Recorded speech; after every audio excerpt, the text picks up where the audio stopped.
ആ ഇഞ്ചടുത്തുണ്ടടി പൈസയൊക്കെ. ഇഞ്ചടുത്ത് ആദ്യമൊക്കെ കണ്ടില്ലേ കൊട്ടം കടിച്ചും കൊണ്ട് ഇഞ്ച കജ്ജൊക്കെ. ഇപ്പൊ പിന്നെ ചെറിയ മരുവളും ഇങ്ങോട്ട് വന്ന് പെരി കയറിയതിന്റെ ശേഷം പിന്നെ അതേമാതിരി ചെറുക്കനും പൈസ അയക്കണോണ്ടേ. കുഞ്ഞുട്ടിയോ? ആ കുഞ്ഞുട്ടി തന്നെ. മറ്റോ പിന്നെ വെറും പെണ്ണുങ്ങളാപ്പിളയാണ്.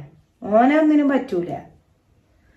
ഹേ എങ്ങനെയാണാവോ 3 അത് മാത്രം അങ്ങനെ ആയതെന്ന് ഇച്ചറിയില്ല. അതിനിപ്പോ എന്താ മയക്കാൻ കുറെ പെണ്ണുങ്ങൾ അതിനായിട്ട് ഒരുമ്പട്ട് ഇങ്ങോട്ട് ഇറങ്ങിയാലേ പിന്നെ ഇപ്പൊ ഒന്നും പറയാതിക്കല്ലേ നല്ലത്. അസീനെ ആ ഓളെന്നെ എത്തപ്പോ പെരിയിൽ ഇങ്ങനെ വേല വലിച്ചു കുത്തുന്നൊരു കാര്യം. ഞാൻ 2 റുപ്യ ഉണ്ടാക്കിക്കൂടെ എന്നാ ചെറുക്കൻ ആ സെരീഫ് അവിടെ പോയി എങ്ങാണ്ട് പൈസ ഉണ്ടാക്കി എങ്ങാണ്ട് എന്നാ ഒരു 5 റുപ്യ 10 റുപ്യ ഓല കാര്യത്തിന് ഇതിപ്പോ ഓലെ തന്നെ കുഞ്ഞുട്ടിയും ഓലെ പെണ്ണുങ്ങളും താങ്ങിയിട്ട് വേണം. ഇപ്പൊ ആ മോൾട്ട് ഇന്നലെ എന്റെ കജ്ജില് കുറച്ച് പൈസ കൊണ്ടുവന്നു. അതുകൊണ്ടാണ് ഇപ്പൊ അനക്ക് പറ്റി ചോദിച്ചപ്പോ